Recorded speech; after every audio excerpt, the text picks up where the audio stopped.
어, 사실 오늘이 수료 예배하는 날입니다. 이 해마다 마지막 주일이 저녁이 오후 예배가 수료 예배를 드려야 되는데, 우리 황필준 집사님하고 김영희 집사님이 올해 은퇴를 하셔요. 내년에 저희가 임직식을 하게 될 텐데, 그것은 또 내년 말입니다. 그래서 그때 또 함께 은퇴하시는 권사님들 계실 때 같이 이렇게 할까도 생각해 봤는데 너무 길어요. 너무 멀고 1년을 또 기다리셔야 되니까. 그래서 수료 예배를 지난주에 드렸죠. 지난 수료 예배를 성탄 축하 행사하면서 수료 예배를 땡겨서 하고, 이 두 분을 위해서는 영광스럽게 예배를 드리는 것이 옳겠다. 그리고 고생하신 분들에게 우리가 이렇게 예우하는 것이 맞겠다. 은퇴하시는데 잘해야 되겠다. 이런 생각이 있어서 오늘 예배를 은퇴식으로 이렇게 함께 하려고 그럽니다. 시편 21편은 시편 20편과 쌍을 이루는 그런 말씀이다. 이렇게 볼 수가 있어요. 오늘 오전에 시편 20편을 우리가 살펴봤는데, 시편 20편은 전쟁이 나기 이전에 출전하면서 부르는 출전가라고 얘기하면, 시편 21편은 전쟁에서 승리하고 돌아온 다음에 부르는 승전가, 이렇게 얘기할 수가 있습니다. 그러니까 시편 20편은 그 출전가, 그리고 시편 21편은 전쟁 끝나고 돌아오면서 부르는 승전가, 이렇게 볼 수가 있죠. 근데 시편 21편은 가만히 잘 들여다보면 이 승전가가 단순하게 어떤 승리했다고 하는 간격만 노래하는 게 아니에요. 그러니까 이후에도 계속되는 전쟁에서 끊임없이 승리해야 한다고 하는 어떤 원리에 대해서 우리에게 말씀을 하고 있습니다. 성도는 승리를 어쩌다가 우연히 한번 이루는 그런 존재가 아니라 계속적으로 이렇게 승리를 이루어 나가는 존재다라고 하는 것을 우리에게 말씀해 주고 있는 거죠. 오늘 영광 가운데 은퇴하시는 황필순 집사님 또 김영희 집사님 두 분은 우리 교회에서 안수 집사로 임직하시면서, 황필순 집사님은 28년 동안 봉직하셨고 또 섬기셨고, 김영희 집사님은 19년 동안 이렇게 봉직하시면서 모든 안수 집사님들이 그러시는 것처럼 교회의 구석구석을 잘 돌보시고, 특별히 우리 교회가 어려움에 처했을 때 앞장서서 이 교회를 잘 보호하시고 막아주셨던 그런 분들이시죠. 이제까지 온몸으로 교회를 지켜내시고 또 교회의 평안과 승리를 이루어오셨던 그 두 분입니다. 오늘 은퇴하시는 두 분을 지혜하고 또 축하드립니다. 그런데 은퇴라고 하는 것은 어떤 직임의 은퇴일 뿐이고, 우리가 삶 속에서 승리를 이루며 살아가는 삶이 계속해서 승리하는 인생으로 이어져야 되겠기 때문에, 그래서 오늘 본문에 있는 말씀 함께 나누려고 합니다.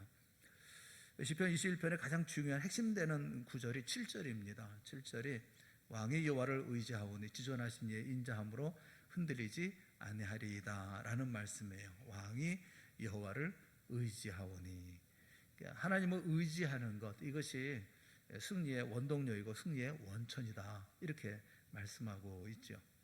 왕이 여호와를 의지했기 때문에 승리했고, 왕이 여호와를 의지하기만 하면 계속되는 전쟁 가운데서도 승리할 수 있습니다. 이게 원리입니다. 이걸 가르쳐주고 있는 것이죠. 이때까지도 주님을 의지하고 삶을 또 우리에게 주어진 소명들을 감당하며 승리하셨지만, 앞으로도 계속해서 주님을 의지하고 하나님을 의지하면서 승리해 나아가는 삶을 살아야 된다, 이렇게 말씀하고 있어요.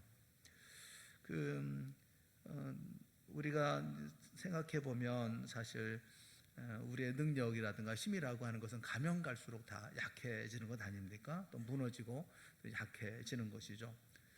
그래서 나이가 들면 또 은퇴도 해야 되고, 또 나이가 들면 또 손도 놔야 되고, 이렇게 생각합니다만, 그런데 성경 우리에게 그렇게 말씀하고 있지 않아요. 하나님을 의지하고 의지하면 의지할수록 더 강해지는 삶을 산다. 왜 그런가 하면 능력의 힘이 큰 것이 우리 안에 있는 것이 아니기 때문에 그렇습니다. 살아계신 하나님 안에 있는 것이기 때문에 그래요. 고린도후서 4장 7절 말씀을 우리 한번 같이 읽어봅시다. 시작. 우리가 이 보배를 질그릇에 가졌으니 이는 심히 큰 능력이 하나님께 있고 우리에게 있지 아니함을 알게 하려 함이라. 한 번의 승리가 아닙니다. 영원한 승리를 얻기 위해서 우리가 여전히 붙들어야 될 것이 뭐냐 하면 뭐 내 나이, 뭐 내 힘, 내 능력이 아니고 여호와 하나님을 의지하는 것, 이것이 바로 영원히 계속해서 끊임없이 승리하는 이유가 되고 원인이 될 수 있다고 하는 것을 말씀해 주고 있는 것이죠. 그 마태복음 18장에 보면 제자들이 예수님께 와서 묻습니다. 예수님, 천국에서는 누가 큰 사람입니까? 누가 큰 자입니까? 이렇게 묻죠. 그랬더니 예수님께서 마태복음 18장 3절에 말씀하시기를 너희가 돌이켜 어린 아이들과 같이 되지 아니하면 결단코 천국에 들어가지 못하리라, 이렇게 말씀하셨어요. 천국에 들어가려면 어린 아이 같이 돼야 된다. 너희의 믿음의 모델은 어린 아이다, 이렇게 말씀하셨죠. 어린 아이와 같다는 게 어떤 것입니까? 어린 아이 여러 가지 특징이 있어요. 여러 가지 특징이 있지만 가장 대표적인 게 뭐냐면 의존성입니다. 그러니까 의지하는 것이죠. 어린 아이는 부모 없이는 살 수가 없습니다. 부모 없이는 이 땅에 존재할 수가 없는 것이 어린아이죠. 그것이 어린아이를 말씀하시는 그 어린아이의 대표적인 부분이에요. 어린아이는 엄마가 있기 때문에 내가 있는 것이고 아빠가 있기 때문에 내가 있는 거죠. 엄마가 옆에 있기 때문에 무엇이든지 할 수가 있는 거죠. 그게 어린아이죠. 어린아이는 자기 혼자 뚝 띄워놓고선 생각하는 뭐 이런 것은 절대로 있지 않습니다. 뭐 한 3살 정도 된 어린아이가 엄마한테 얘기하면서 엄마, 나도 이제 나이가 찰 만큼 찼으니까 독립할게요 라고 얘기하는 것처럼 어리석은 건 없죠. 제정신이 아니지 않겠습니까? 어린아이가 가장 중요하게 여기는 것은 엄마의 품, 어머니의 사랑, 그 어머니 안에 어린아이의 모든 세계가 다 들어있는 것이죠. 이렇게 의지하는 것, 이 의지함이 바로 그 하나님을 의지하는 그런 모습을 우리에게 말씀해주고 있는 거죠. 요즘에는 그런 거 없더라고요. 요즘에는 그 대부분 아이들을 안고 다니는 건 남편들이 안고 다닙니다. 요즘에는 예전에는 다 엄마들이 다 업고 다니고 그러지 않았습니까? 포대기라고 하시나요? 왜 모르십니까? 여러분들 다 업고 다니는 건데, 포대기 있잖아요. 등에다 업고 다니는 거. 여러분도 아마 그런 모습을 보신 적 있을 거예요. 저도 그런 모습을 보면서 어떤 엄마를 보면 이렇게 포대기를 이렇게 띄워서 이렇게 아이를 이렇게 업었는데 아이가 허리 정도에 걸려가지고 그래가지고 뒤로 자빠지는 거 여러분 막 이렇게 자빠져 이렇게 있는 거 그거 보면 엄마도 저거 너무 지나치지 않나? 아이 좀 건사하고 좀 그러지. 아이는 뭐 대롱대롱 하면서 뭐 떨어질 것처럼 그런 모습을 보면 아이는 얼마나 힘들까? 이런 생각이 많이 좀 들었거든요. 근데 놀라운 것은 그 아이의 표정을 보면 편안하게 자요. 대롱대롱해서 떨어질 줄 모르는데도 그렇게 편안하게 자요. 그 어린아이는 그런 것 같아요. 아무리 자세가 불편하다 하더라도 엄마랑 같이 있는 게 편안한 거예요. 그냥 엄마 등에 있는 게 편안하고 행복한 거죠. 아이에게 있어 엄마는 최고 아닙니까? 엄마가 나를 사랑하고 엄마는 절대로 나를 버리지 않고 엄마랑 같이 있으면 안전하고 엄마가 이 세상의 모든 것, 뭐 이런 것이 어린 나이에 가지고 있는 의존성이라는 것이죠. 평안함의 문제가 아니라 엄마이기 때문에 가장 좋은 거죠. 내가 불편하냐 힘드냐 보다도 엄마랑 있는 거. 시편 23편 4절 말씀에 보면 내가 사망의 음침한 골짜기로 다닐지라도 해를 두려워하지 않을 것은 주께서 나와 함께 하심이라. 주의 지팡이와 막대기가 나를 안위하시나이다 말씀하고 있죠. 다윗이 인생길을 가다 보면 그 사망의 음침한 골짜기도 만나고 최고의 환난과 고난도 만나지 않습니까? 그럼에도 불구하고 해를 두려워하지 않는 이유가 있어요. 그게 뭡니까? 주께서 나와 함께 하시기 때문에. 다윗의 고백이 뭐냐면 내 삶이 평안함이 중요한 게 아닙니다.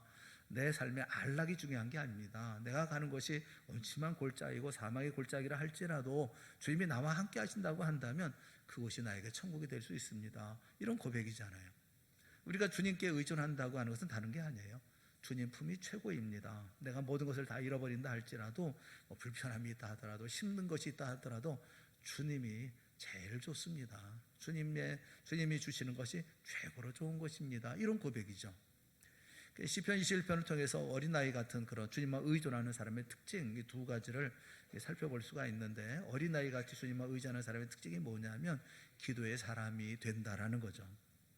2절 말씀에 보면 그의 마음의 소원을 들어주셨으며 그의 입술에 요구를 거절하지 아니하셨나이다 말씀하고 있고, 또 4절부터 6절 말씀에 또 보면 그가 생명을 구하며 주께서 그에게 주셨으니 그 영원한 장수로소이다. 주의 구원이 그의 영광을 크게 하시고 또 존귀와 위엄을 그에게 입히시나이다. 그가 영원토록 지극한 복을 받게 하시며 또 주 앞에서 기쁘고 즐겁게 하시나이다. 뭐라고 얘기하고 있는 것입니까? 입술로 구한 것을 하나도 거절하지 아니하셨다. 생명을 구했더니 장수를 주셨고 지극한 복을 받게 하시고 주 앞에 기쁘고 즐겁게 하셨다라고 말씀하고 있는 거예요. 그러니까 우리가 주님만 의지한다는 게 뭡니까? 주님 앞에 모든 것을 다 구한다는 거죠. 주님 앞에 다 구하는 거예요. 야고보서 4장 2절에 있는 말씀처럼 너희가 얻지 못하는 것은 구하지 아니하였기 때문이다 말씀하고 있잖아요. 주님 의지한다는 게 뭡니까? 모든 것을 다 주님이 모든 것을 주시는 원천이 하나님이라고 하는 것을 알고 주님께 구한다라고 하는 것을 말씀해주고 있는 거죠. 우리가 매번 승리할 수 있는 이유가 뭡니까? 주님을 의지하고 기도하기 때문에 그런 거예요. 그래서 승리할 수 있는 거죠. 저는 두 분 모두가 다 은퇴한다 하더라도 여전히 교회에서의 승리의 모습 또는 가정에서 그리고 세상에서 승리하는 모습을 가질 수 있는 이런 주님만 의지하는 기도의 사람들이 꼭 되어질 수 있기를 주님의 이름으로 축원합니다. 늘 승리할 수가 있는 거예요. 기도할 때 승리할 수가 있는 거예요. 이거는 잊어버려서는 안 되는 거예요. 이제 은퇴하니까 이제는 다 쉬면 되겠다. 뭐 새벽에도 쉬고 모두 쉬고 이렇게 생각하는 게 아니에요. 오히려 또 적극적으로 하나님 앞에 기도할 것은 기도하고 더 의지하고 나가야 되는 것이지 그때 손 놓은 게 아니에요. 은퇴는 손 놓는 게 아니에요. 지금에서의 은퇴일 뿐이지 우리의 삶은 계속 되잖아요. 우리의 주신 하나님의 소명은 계속 되잖아요. 그걸 감당하며 계속 승리하면서 우리가 나가야 되는 것이 아니겠습니까? 2절에 있는 말씀은 주석이 좀 필요합니다. 그의 마음의 소원을 들어주셨으며 그의 마음의 소원을 들어주셨다. 무슨 뜻이냐 하면 기도하는 왕의 마음과 하나님의 마음이 일치가 됐다는 거예요. 기도가 깊어지면 어떤 일이 벌어지느냐 하면 기도하는 사람의 마음하고 하나님의 마음이 일치가 되는 것입니다. 그것이 기도인 것이죠. 사무엘상 13장 14절 말씀에 보면 여호와께서 그의 마음에 맞는 사람을 구하여 여호와께서 그를 그의 백성의 지도자로 삼으셨느니라 말씀하고 있어요. 하나님이 지도자로 삼는 사람의 특징이 뭐냐 하면 하나님의 마음에 맞는 사람. 그러니까 누가 하나님의 마음에 맞습니까? 기도하면서 하나님의 마음과 맞춰가는 사람이 하나님의 마음에 맞는 사람이죠. 생태적으로 원래부터 하나님의 마음에 맞는 사람을 골라가지고 그래서 이 사람이 내 마음에 맞 이렇게 말씀하시는 게 아니고 자기의 마음을 하나님의 마음에 맞춰가는 사람, 그가 하나님의 마음에 맞는 사람이죠. 처음에는 내 뜻을 가지고 나가면서 하나님 이게 내 뜻입니다. 내 기도 제목입니다. 이것을 내가 구합니다. 그런데 기도가 깊어지면서 기도가 자꾸 바뀌어 나갑니다. 내가 구하는 거 다 사라지고 하나님의 뜻을 구하는 그런 사람으로 변화가 되어지는 거죠. 기도의 위대함은 거기에 있는 것이거든요. 다 사라져버리고 하나님의 뜻대로 구하는 사람. 기도가 깊어지면 하나님의 뜻을 알게 되고 또 하나님의 뜻이 나를 지배하게 됩니다. 그래서 나는 순종할 마음이 그리고 순종할 마음이 생기죠. 그 능력이 생기죠. 기도의 결정이 뭐예요? 절정이 뭡니까? 내 뜻대로 마옵시고 아버지의 뜻대로 하옵소서. 이 주님이 하시는 기도의 사람, 이런 사람이 되어지는 거죠. 그래서 이 기도가 많은 사람이 하나님과 호흡이 맞습니다. 호흡이 잘 맞아요. 하나님의 흐름에 자식이 자신을 맞출 줄 알기 때문에 시대 정신이 무엇인지 알고 시대의 흐름이 뭔 줄 알고 하나님의 뜻이 무엇인지 명확하게 알게 되거든요. 그래서 하나님과 대화하는 자가 아니라 하나님과 호흡을 맞춰가는 하나님의 동역자가 되어지는 거예요. 안수집사에서 은퇴하는 것을 축하드려요. 잘 마무리하고 잘 완성하고 또 이때까지 잘 견뎌내서 이 모든 일을 잘 감당한 것을 참 축하드립니다. 그런데 앞으로 계속해서 하나님과 호흡 맞춰는 하나님의 동역자가 되어질 수 있기를 주님의 이름으로 축원합니다. 두 분이 늘 기도하는 분들이 되시라고요. 부부가 늘 이렇게 기도하시는 분들이 되시라고요. 그래서 전에도 그랬지만 앞으로도 꾸준히 기도하며 하나님과 호흡을 맞춰 나가는 그런 삶을 사시라고요. 여전히 그래서 하나님과 동역자가 되어질 수 있기를 바라는 거예요. 누가복음 10장 19절 말씀해 보면 내가 너희에게 뱀과 정갈을 밟으며 원수의 모든 능력을 제어할 권능을 주었으니 너희를 해칠 자가 결코 없으리라. 우리가 기도하면 어떤 일이 벌어지는 줄 아십니까? 악한 마귀를 완전히 제어할 수 있는 권세가 주어지는데 그게 기도의 능력이라고 말씀하고 있거든요. 마태복음 18장 19절에도 진실로 다시 너에게 이르노니 너희 중에 두 사람이 땅에서 합심하여 무엇인지 구하면 하늘에 계신 내 아버지께서 그들을 위하여 이루게 하시리라 말씀하고 있어요. 주님께서 주신 이 특권을 믿으시고 황필우 집사님 부부, 또 우리 김현 집사님 부부 두 분이 땅에서 묻기도 하고 풀기도 하고 승리를 이루어 나가는 이 역사를 이룰 수 있기를 주님의 이름으로 축원합니다. 첫째는 기도의 사람이 되라. 언제나 승리하는 기도의 사람이 되기 위해서 기도를 쉬지 말고 끊임없이 기도하시라 말씀을 드리고 싶은 거예요. 또 한 가지 더, 이것은 이제 하나님만 의지하는 사람의 특징이 뭐냐면 초연한 사람이 된다는 거예요. 초연한 사람. 8절 말씀을 보죠. 우리 8절 말씀 다 같이 한번 봅시다. 시작. 왕의 손이 왕의 모든 원수들을 찾아내며 왕의 오른손이 왕을 미워하는 자들을 찾아내리로다. 전쟁에 승리하고 난 다음에 여전히 원수가 있어요. 흔들리지 않습니다. 이유가 뭐죠? 11절입니다. 11절 다 같이 봅시다. 시작. 비록 그들이 왕을 해하려 하여 음모를 꾸몄으나 이루지 못하도다. 다윗을 공격하는 사람들, 해하려고 음모를 꾸미는 사람들이 있었다는 것입니다. 여전히 음모를 품었어요. 근데 이루었습니까? 이루지 못했어요. 왜 이루지 못했습니까? 하나님께서 함께 해주시기 때문에 이루지를 못하는 거죠. 예수 믿고 하나님 믿고 섬기는 믿음의 사람들, 하나님의 백성에게는 그 특유의 여유가 있습니다. 여유 만만함이 있습니다. 하나님을 믿는다고 하면서 왜 초조하게 살아갑니까? 왜 하나님 믿는다고 하면서 왜 안 된다고 얘기를 하면서 살아갑니까? 주님이 우리를 붙드시면 아무리 악이라 하더라도 뭐 도전에 온다 하더라도 그것이 도리어 선으로 변화가 되어질 터인데 왜 안 된다고 하고 왜 걸음을 멈추냐고요. 승리로 변화될 줄로 믿고 나가야 되지 않겠어요? 하나님의 섭리의 손길을 믿기를 바라요. 우리 앞에 있는 어떤 어려운 환경들, 그 어려움이 아니라 변화에 우리에게 축복이 되어지지 않겠습니까? 예전에 남서울 은혜교회의 그 홍정길 목사님이 훌륭한 목회자이시죠. 근데 이분이 그 교회 담임하게 됐던 이유가 있어요. 그것은 쫓겨났기 때문에 그렇습니다. 한 선교 단체에서 쫓겨났어요. 뭐 구체적으로 말하기 좀 그렇습니다만은 한 선교단체에서 총무를 했습니다. 총무를 하고 있다가 쫓겨나서 할 수 없이 개척한 게 남서울 교회예요. 그러니까 남서울 교회를 설립하게 된 1등 공신이 누구냐면 그 목사님을 모함해서 쫓아낸 사람들인 거죠. 쫓겨나는 게 뭐가 좋은 일이겠어요? 그런데 하나님께서 그 악을 사용하셔서 최고의 선으로 만들어 주시잖아요. 한국에 참 본받을 만한 교회가 되지 않았습니까? 그분의 꿈과 비전은 아니었던 거예요. 그런 교회를 하겠다. 그 꿈도 있었고 뭐 무슨 특별한 계획이 있었던 것도 아닙니다. 그래서 쫓겨났기 때문에 교회를 개척했던 것인데 이것이 많은 분들에게 선한 영향을 끼쳤던 거죠. 여러분, 하나님을 의지하고 순종하는 백성들에게 환경의 어려움이라고 하는 것은 절대로 어려움이 아닌 거예요. 주님이 어떻게 우리를 이끌어 가실지 어떻게 아십니까? 하나님을 믿고 의지하는 백성에게 좋은 것을 빼앗아 가시고 나쁜 것 주신 적이 있던가요? 하나님은 항상 더 좋은 것을 주셨잖아요. 아브라함이 자기의 친척 아비 집을 떠납니다. 그래서 다 빼앗겼습니까? 이삭을 얻었고 가나안을 얻었지 않습니까?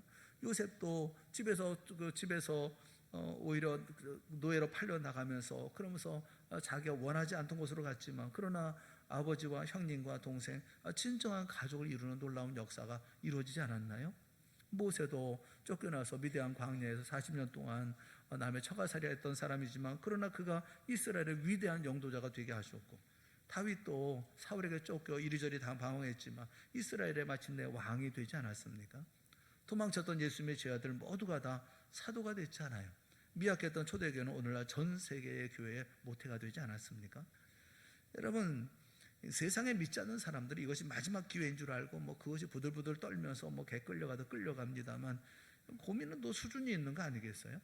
뭐 고기 덩어리 하나 던져준다고 그것 때문에 고민하고 그러고 있으면 되겠습니까? 그는 뭐 개나 먹게 하고 우리는 하나님께서 주시는 최상의 것을 기다려야죠. 이 환경 어려운 가운데 나의 인생을 업그레이드 시켜주는 하나님의 축복이 분명히 있을 거라는 변장된 축복일 것이라고 하는 그런 여유가 있어야죠. 여유로움을 가져야죠. 하나님을 의지하는 백성에 이런 초연함이 있는 것이 아니겠습니까? 그래서 우리는 로마서 8장 28절에 있는 말씀을 붙듭니다. 로마서 8장 28절의 말씀이 뭐예요? 우리가 알거니와 하나님을 사랑하는 자, 곧 그의 뜻대로 부르심을 입은 자들에게는 모든 것이 합력하여 뭘 이루어요? 선을 이루느니라. 이 말씀 붙들고 매 순간마다 하나님 의지하고 나아가는 거죠. 이때까지 28년 또 19년 이렇게 고생하셨어요. 또 그 와중에 교회가 또 어려운 시기가 있어서 이분들에게는 참 시련의 시간이었고 참 힘들고 어려운 시간이었을 것입니다. 그럼에도 불구하고 끊임없이 자기 자리를 잘 지키고 또 교회를 잘 지키고 또 힘을 다해 주셔서 너무너무 감사해요. 황필수 집사님을 보면 제가 이렇게 만져보면 단단해요. 이 양반이 굉장히 단단합니다. 예전에 한번 몇 년 전인가 전 교인 수련회를 갔어요. 수련회 갔는데 황필수 집사님이 그때 감기가 잔뜩 걸려가지고 뭐 너무 힘들게 이렇게 오셨어요. 거기 그래도 오셔야 되겠다 오셨는데 여러 가지 일들이 있었습니다. 뭘 좀 치우고 막 이런 일들이 있었는데, 근데 황필수 집사님이 아픈데도 그냥 뭐 이렇게 하는 걸 보면서 깜짝 놀랐어요. 일은 저렇게 하는 거구나 그런 생각이 들었어요. 얼마나 일을 하는데 다부지게 일을 하시는지. 그래서 보면서 교회 일이라고 하면 그냥 뭐 앞장서서 그냥 밤낮 가리지 않고 이렇게 하시는 그런 모습 보면서 참 나는 일하는 모습을 보면서 나는 참 많이 모자라구나 그런 생각을 갖고 좀 존경하는 마음이 있었어요. 그렇게 열심히 일하시고 또 이렇게 악수하면서 보면 어떤 분들은 이제 예우 있게 이렇게 안수하시는 분들 계시는데 또 어떤 분들은 꽉 잡는 분이 계신데 그 꽉 잡는 분 가운데 한 분이 황필수 집사님 꽉 잡고 내가 꽉 잡는다고 자기도 꽉 잡고 그래. 네. 너무 좋더라고요. 너무너무 감사하고 이렇게 늘 따뜻한 사랑을 이렇게 느낄 수 있어서 너무너무 감사하고 또 김현희 집사님은 늘 말씀에 대한 호흡이 너무 좋으셔요. 아멘도 제일 크게 하시고 그것만 아니라 나갈 때에도 꼭 이렇게 말씀에 은혜에 있으면 또 저한테 이렇게 90도로 인사하시면서 너무 은혜 많이 받았다고 이런 분들 은퇴하지 않고 계속 있으면 참 좋겠다 그런 생각이 있어요. 그러나 은퇴했다고 해서 뭐 달리 가는 것도 아니잖아요. 두 분 좋은 그런 우리 집사님들 이렇게 은퇴하게 돼서 또 하나님 앞에 감사하고 건강하게 은퇴해서 감사하고 또 이렇게 은퇴하는 은퇴식도 할 수 있게 돼서 너무너무 감사합니다. 제가 부탁드리는 것은 이제까지 안수 집사 생활 이제 은퇴하면 이제 끝이다. 이제는 이제 모든 일들 이제 뭐 이런 모든 사역에서 손 놓는다. 이것이 아니라 오히려 우리의 삶 속에 더 하나님께서 주시는 모든 역사를 이루어 나아갈 수 있는 그런 승리의 역사를 만들어가는 두 분이 꼭 되어질 수 있기를 부탁을 드리는 거예요. 기도하는 사람들 되십시오. 그리고 초연한 분들 되십시오. 내게 주어진 모든 일들을 잘 감당하는 분들이 되십시오. 그럴 때 또 하나님께서 우리에게 끝없는 승리의 놀라운 역사, 영광을 허락해 주실 줄로 믿습니다. 주님 부르시는 그날까지 여전히 승리하는 두 분 그리고 우리 가정이 다 되어질 수 있기를 주님의 이름으로 축원합니다. 우리 함께 기도하겠습니다. 사랑의 하나님 아버지 은혜를 감사합니다. 주님께서 오늘 말씀을 통해서 우리에게 말씀하시는 것처럼 두 분만 아니라 우리 모두가 다 늘 승리할 수 있기를 원합니다. 기도하는 기도자들이 되게 하여 주시옵소서. 세상 모든 일들에 초연하게 그래서 하나님의 영광 위에서 끊임없이 하나님의 동역자로서 주의 일을 감당해 나가는 우리 모두가 다 되어질 수 있도록 인도하여 주시옵소서. 눈에 보이는 것 그것이 전부가 아니라 그 뒤에 배후에 역사하시는 하나님을 볼 줄 알게 하시고 또 주님께서 우리를 인도하신 그 길을 늘 감사하며 찬송하며 그리고 힘을 다해서 충성스럽게 내게 주어진 모든 일을 감당하며 달려가는 우리 모두가 되게 하시고 특별히 우리 황 집사님 또 김 집사님 두 분 또 그 가정 모두가 다 되어질 수 있도록 은혜 베풀어 주시옵소서. 예수님의 이름으로 기도드리옵나이다. 아멘.